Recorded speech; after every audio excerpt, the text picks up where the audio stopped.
any questions or comments, I'm here for you.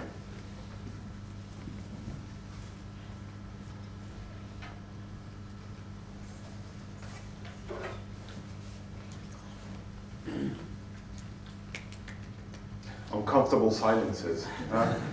Yeah, I've got a question. All these people that you've taken photos of, are they in Greece? There were some undisclosed countries in France. If you have to travel to those countries as well to take their photos.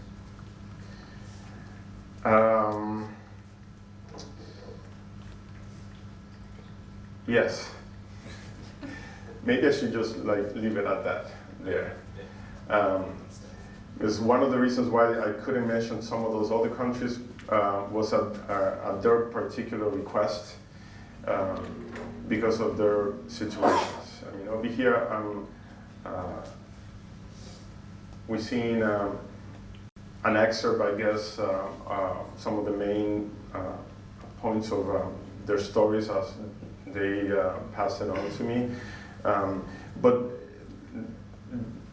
most of them, I would say, we're still and still are in a lot of distress.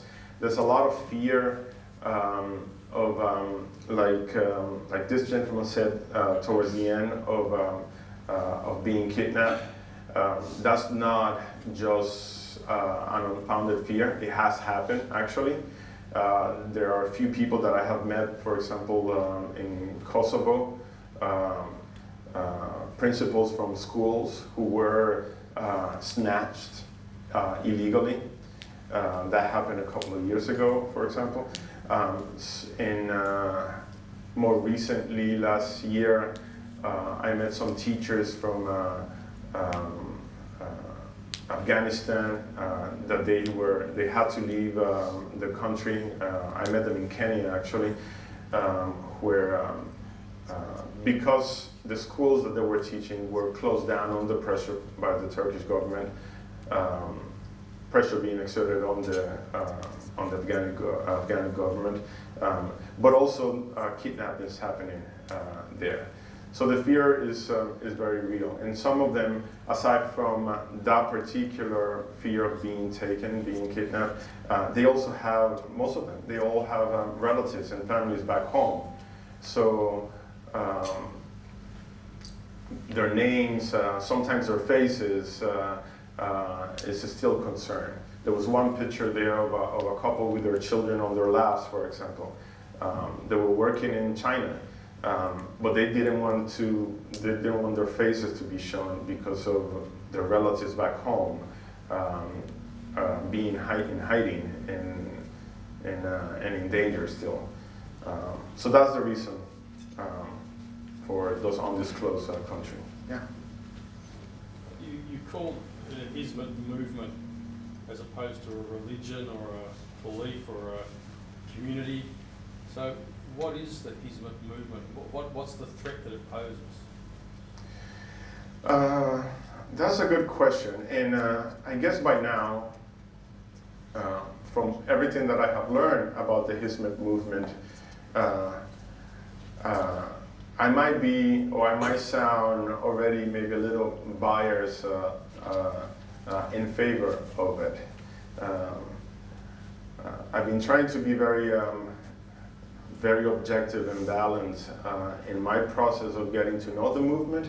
But the truth is that since 2016 up to now, from everything that I have seen, the only threat that I see that the movement poses is the threat of honesty and goodness, and that maybe being the antithesis of what some people that might want power might find. You mentioned the Hizmet movement as opposed to like a religious movement or something like that. The way I have come to understand the movement is as a civic social movement, which even though it has its roots and its values We can find them in Islam. And the mandates of that particular faith to serve others, to love, which are similar qualities that we find also in other major religions, like Catholicism, Christianity in general. But taking that as a command from God, you take that and you leave that. And it has been impressive to find, people who live by that command in a way. I guess one of the problems with the movement that I have that I've noticed is is for others to to trust that, to see that, and to say it's like that's it. You're doing everything that you're doing just because it is good, because it will help build a more peaceful society. It sounds too altruistic in a way. It's like we're always wondering, and I'm one blamed for that, of thinking it's like what's the catch? What are you getting out of this? It makes me feel a little strange, thinking that way, because it's also normal, but at the same time you encounter a situation where there seems to be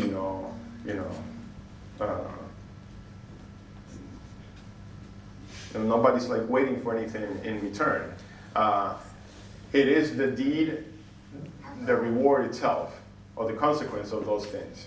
The fact that that Christians in one community are getting to know Muslims, brothers and sisters, and realizing that there's really not that much different between them except for semantics, the way we kind of call things. And of course, customs, which if we dare to try to find out a little bit more, we might get to like a lot. I'm actually now looking forward to Iftar every year. The food is great. And to share the food with someone else is even better. So, like little things like that. So I have not seen anything, for example, particularly religious in the works itself that Hizmet seems to be engaged in. Of the families that you took photos of, were there any that were seeking counselling? And if they were they seeing a benefit? And for those that weren't, what was holding them back from seeking counselling?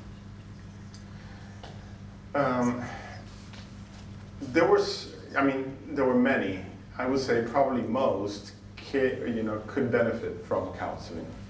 The experience of leaving Turkey, the process of the reasons that got them to the decision to leave their country is traumatic enough.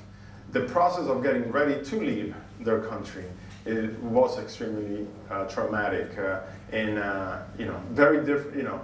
Different from each one of them, but at the same time all very similar. All of a sudden you find yourself without a job. All of a sudden you find your friend being arrested and knowing that you're next. All of a sudden your neighbors are looking at you strange. All of a sudden you realize that you are in danger, and your children and your family is in danger. So you need to sell your car, you need to take your money out of the bank, and you realize that you cannot take money out of the bank anymore because your account is frozen.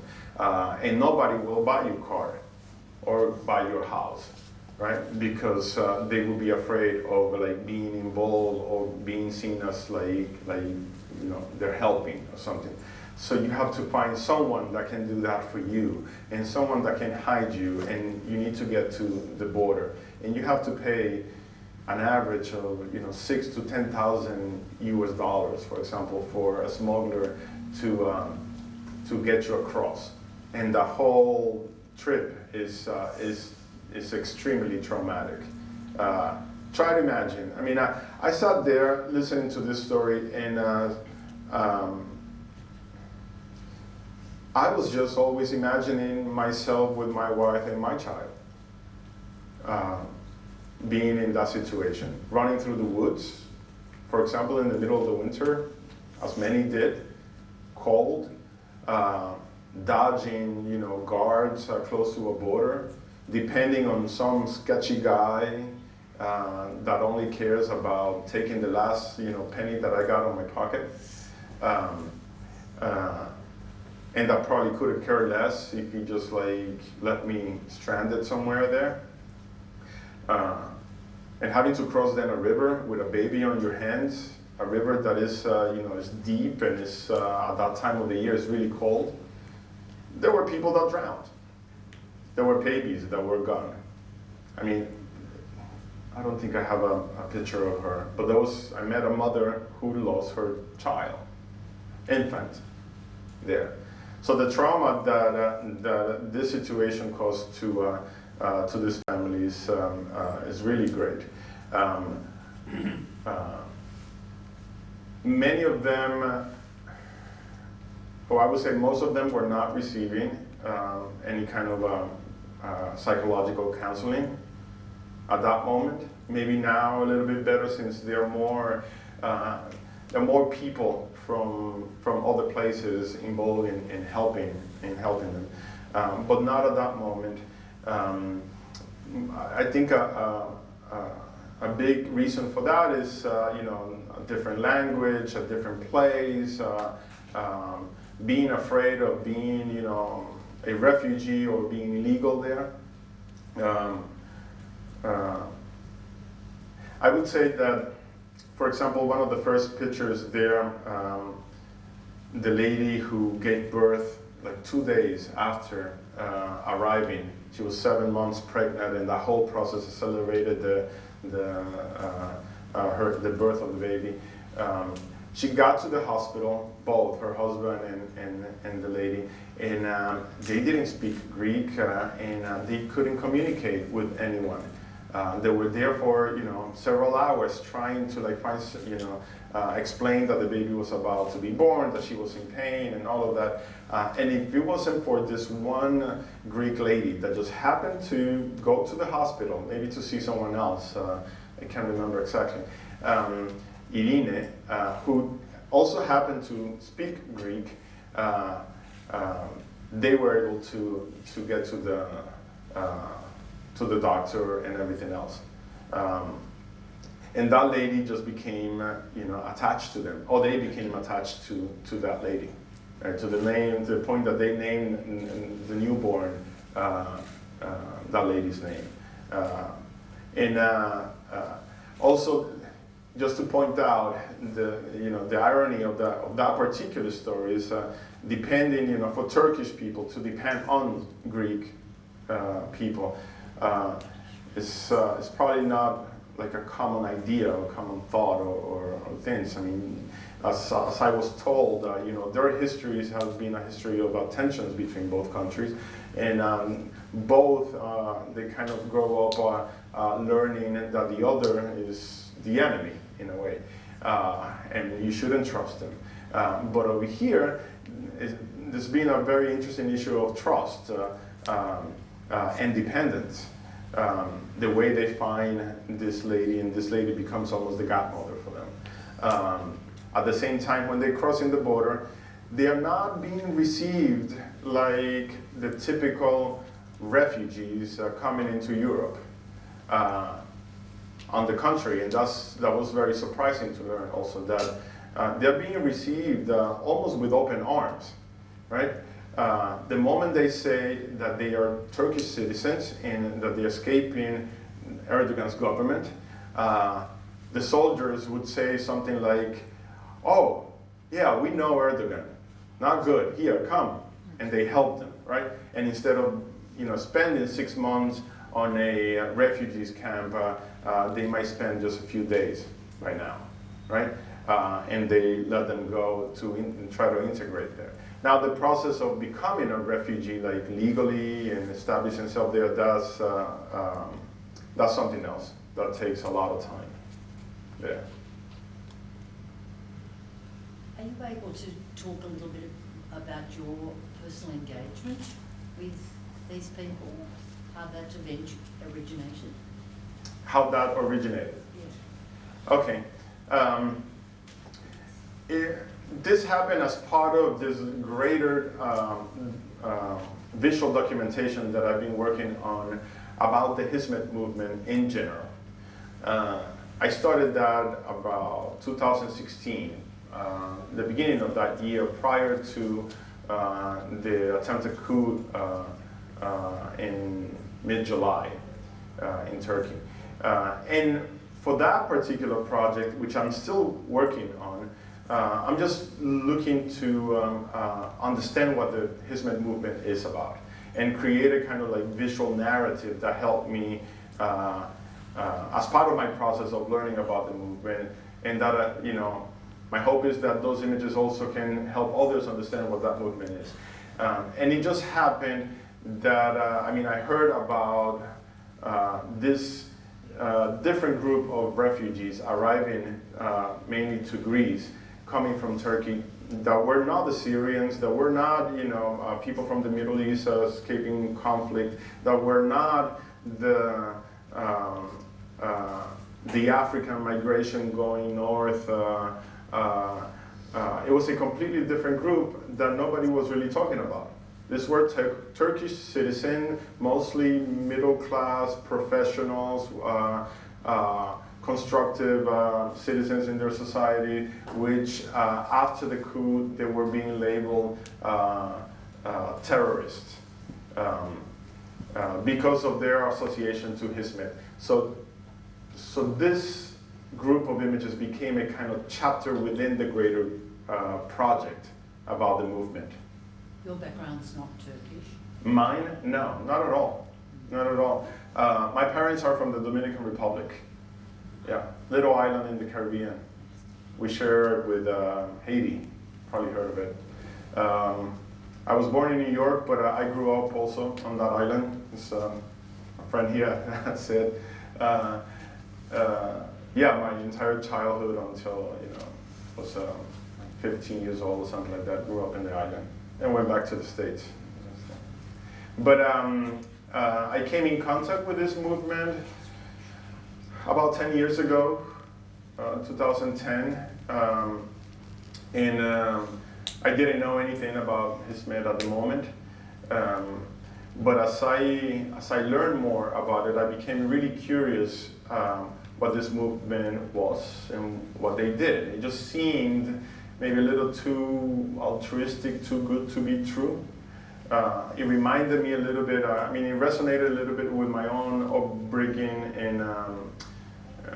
in a Catholic school that was very much oriented towards social service. So as a student, young student in this Catholic school, we were all part of the education. Part of the thing is like we needed to do a lot of community work and engagement with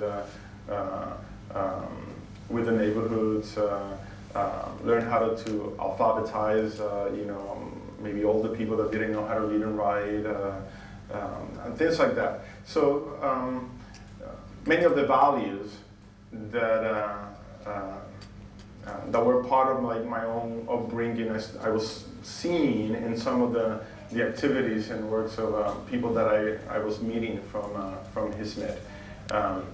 But it was at a much larger scope. I mean, we were talking about, probably over 2,000 schools. Nobody really has a count that goes from elementary to university in over 170 countries around the world. Intercultural dialogue organizations also, thousands of them all over the world. Aid relief, massive amount of volunteer work to bring help to the earthquake in Haiti in 2010, the one in Nepal, the tsunami, the Katrina in the United States, and all this works and the scope of it, I thought that it was, I mean, I didn't know, I never heard of the movement, and I thought that there were, you know, I couldn't think of like any other civic movement that was doing so much like that, and to such a scale. And that's why I became interested in it. I wanted to learn more about it. We have time for one final question. Any final questions? Yes. We thank you, Alex, Thank you. because you convey awareness of these people. Thank you very much. Thank you. Good comment. Yep. Just a question. Off of your personal engagements with these members of the movement and also just your personal observation, do you think that these members of the He's Meant movement are recovering or are healing perhaps? Yes, completely. I mean, the trauma, like I said, is great, but one incredible thing in my experience of getting, you know, meeting them, photographing them, and I'm talking about specifically about the refugees, right? Is their sense of hope. You know, they all felt that, you know, things were going to get better eventually,